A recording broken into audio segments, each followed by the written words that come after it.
Hai hai hai. Selamat datang kembali di channel Min Donghua. Kali ini kita akan melanjutkan cerita Donghua, Battle Troop di Heaven. Nggak pakai lama lagi, langsung aja kita ke ceritanya. Check it out. Pada saat ini, komandan pasukan Taisu yang melihat pembantaian yang dilakukan oleh avatar dewa asli juga mulai khawatir. Karena di bawah serangan seperti itu, pasukan yang dia pimpin benar-benar tidak berdaya saat ini. Yang hampir merupakan untuk pertama kalinya bagi Taisu dibantai dengan kejam. Semenjak dunia Taisu menginvasi dunia Senshi. Karena sebelumnya mereka tidak pernah diserang ataupun ditindas seperti ini. Yang membuat Taisu mengalami kerugian yang cukup berat. Karena puluhan ribu pasukan Taisu telah dimusnahkan dalam pertempuran ini. Tidak hanya itu, yang membuat kerugian Taisu semakin besar adalah mereka kehilangan puluhan ribu baju besi dewa palsu yang diambil oleh avatar dewa asli Xiaoyan.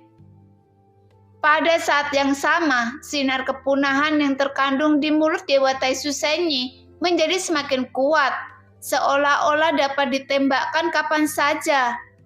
Tapi sepertinya Xiaoyan tidak peduli, karena avatar dewa asli terus menyerang, menghancurkan dan membunuh dengan panik. Seolah-olah mereka seperti nyamuk. Di bawah tamparan telapak tangan avatar dewa asli yang sangat besar, namun meskipun tubuh avatar dewa asli sangat besar, tetapi tidak sebesar dewa Taisu Senyi, yang sosoknya mencapai tubuh ribuan kaki. Bahkan dengan tubuhnya yang sangat besar, Dewa Taisu Senyi cukup untuk menghalangi langit dan menghalangi cahaya matahari di bintang ini saat mereka mengambang di udara. Pada saat yang sama, sinar kepunahan di mulut Dewa Taisu sepenuhnya telah memadat, kemudian menembak ke arah avatar dewa asli. Bahkan pada saat suara tembakan bergema, avatar dewa asli dapat melihat dengan jelas bahwa banyak sosok pasukan Taisu yang ditarik mundur ke belakang untuk membentuk formasi yang sangat besar dengan teratur. Dengan kecepatan yang sangat cepat, 10.000 sosok Taisu bisa menembakkan satu teknik formasi terlarang untuk membatasi pergerakan avatar dewa asli. Jelas formasi pembatasan dari 10.000 pasukan Taisu sudah siapkan sebelumnya.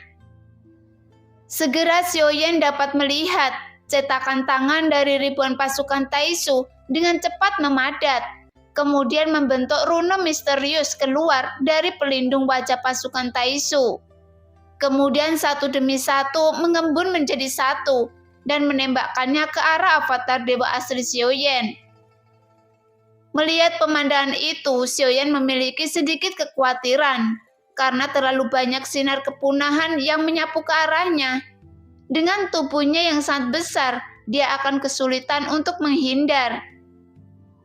Karena bagaimanapun jaraknya tidak terlalu jauh, bahkan ruang yang menghindar juga terbatas. Meskipun memang dari awal, Xiaoyan tidak pernah berpikir untuk menghindar dari serangan ini. Bagaimanapun, memang tidak mungkin untuk menghindari sinar kepunahan ini. Namun sebenarnya bukan masalah avatar dewa asli tidak menghindar, tetapi yang lebih dikhawatirkan Xiaoyan sekarang adalah jika avatar dewa asli tidak dapat menahannya, mungkin alam yang ada di belakangnya mungkin akan mengalami kehancuran oleh sinar kepunahan ini.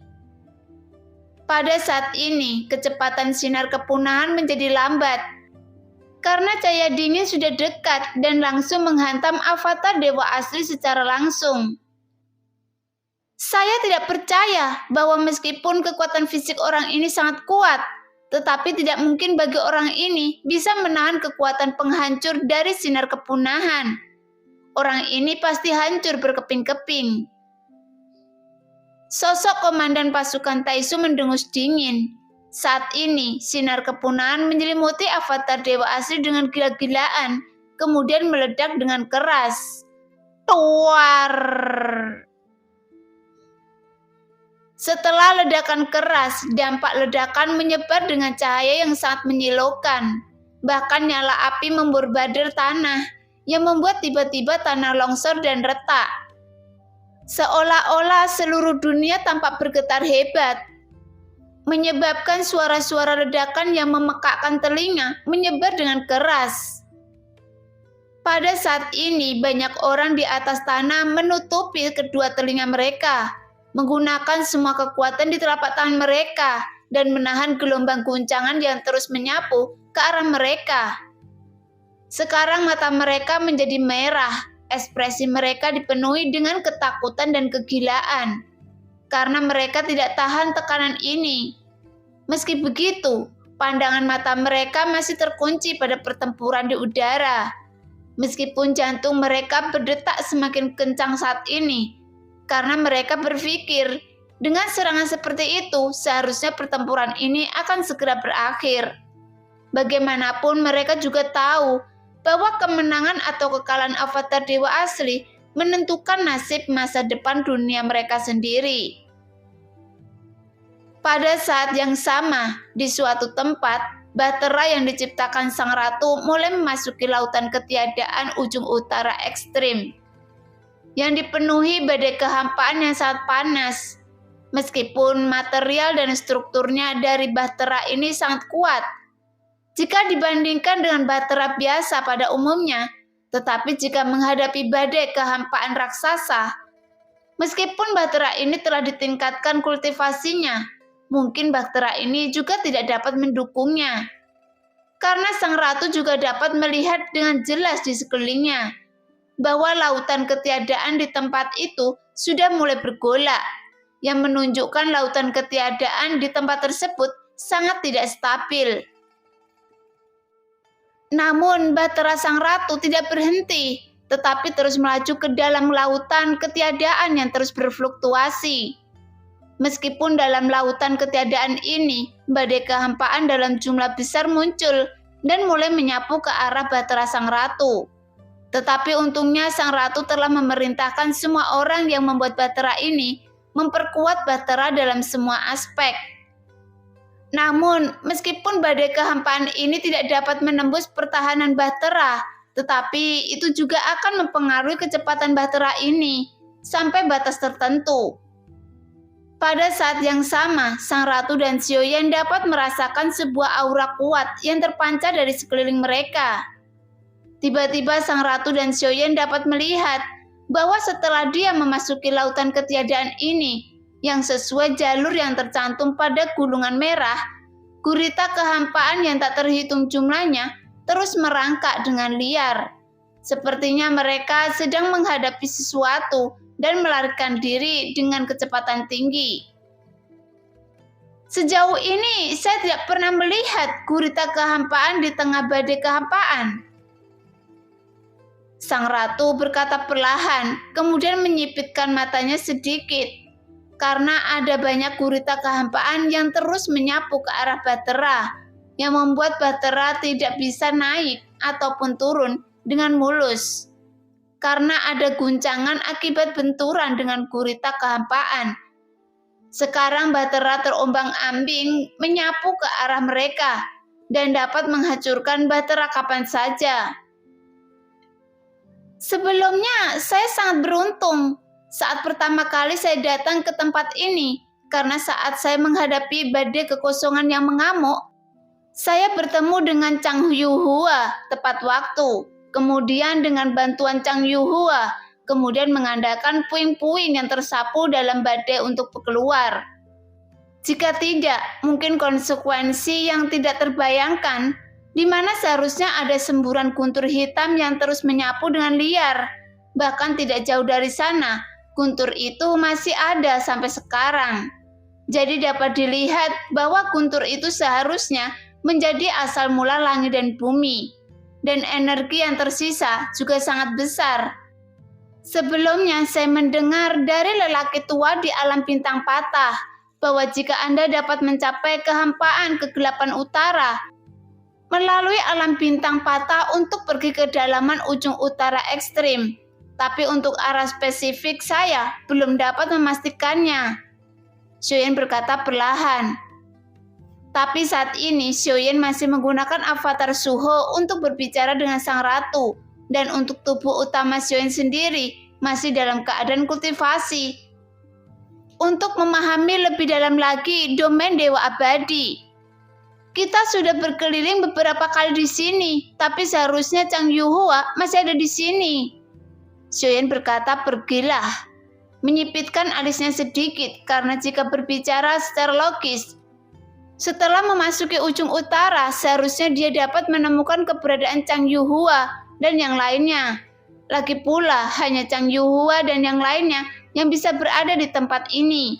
Namun sekarang, bahkan Xiaoyan belum melihat satupun Bahtera datang ke alam bintang patah ini. Namun menurut apa yang Anda katakan, saya sudah mencoba mengelilingi tempat ini menggunakan Bahtera beberapa kali. Tetapi sampai saat ini saya tidak menemukan apapun, gumam sang ratu. Ya, jika mereka masih ada di sini, seharusnya saya bisa mengenali Bahtera Chang Yuhua. Tetapi saya tidak melihatnya sama sekali. Bahkan saya tidak dapat merasakan aura di sini. Sepertinya akan sangat sulit untuk mencarinya, karena semua hal telah tersapu oleh badai kehampaan ini. Jadi kita hanya bisa menjelajahi tempat ini dengan diri kita sendiri dan pergi ke alam bintang patah. Xiaoyan melanjutkan perjalanan.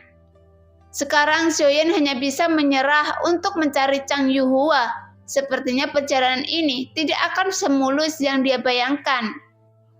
Karena tanpa kendali keterampilan dari Chang Yuhua atas Bahtera saat terus melaju dalam badai kehampaan dan bertemu dengan badai kehampaan yang ekstrim, mungkin situasinya akan menjadi sangat berbahaya.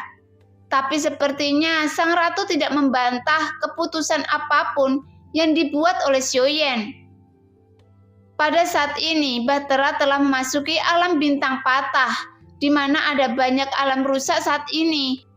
Itu seperti banyak ruang terfragmentasi, seolah-olah alam ini seperti cermin pecah yang tak terhitung jumlahnya. Namun dalam gambar yang seperti cermin retak, dalam setiap retakan dan gambar yang berbeda, dan ini adalah dunia atau bintang yang pernah ada di kehampaan ini. Jadi Xiaoyan tidak langsung pergi ke kedalaman paling utara saat ini. Bagaimanapun, Xiaoyan tidak mengetahui arah pastinya. Jadi Xiaoyan tidak terburu-buru mengambil keputusan. Tetapi Xiaoyan juga berpikir bahwa ada dua kemungkinan Chang Yuhua menghilang dari tempat ini. Yang pertama, dia pergi meninggalkan bintang patah ini. Yang kedua, ada sesuatu yang terjadi pada Chang Yuhua dan yang lainnya. Memikirkan hal ini, sepertinya kemungkinan yang terakhir lebih tinggi dari yang pertama, karena Chang Yuhua dan yang lainnya telah tinggal di tempat ini untuk waktu yang lama. Bagaimanapun dalam situasi seperti ini, badan kehampaan adalah tempat terbaik untuk berlindung saat ini. Jadi secara alami, mereka tidak mungkin pergi dari tempat ini. Karena jika mereka meninggalkan tempat ini, selama mereka berada di kekosongan Laut Barat, mereka akan bertemu dengan pasukan Taisu, jadi Chang Yuhua tidak akan melakukannya. Nah, demikianlah cerita hari ini. Terima kasih yang sudah menonton video Min sampai selesai. Sampai jumpa di video selanjutnya. Bye-bye.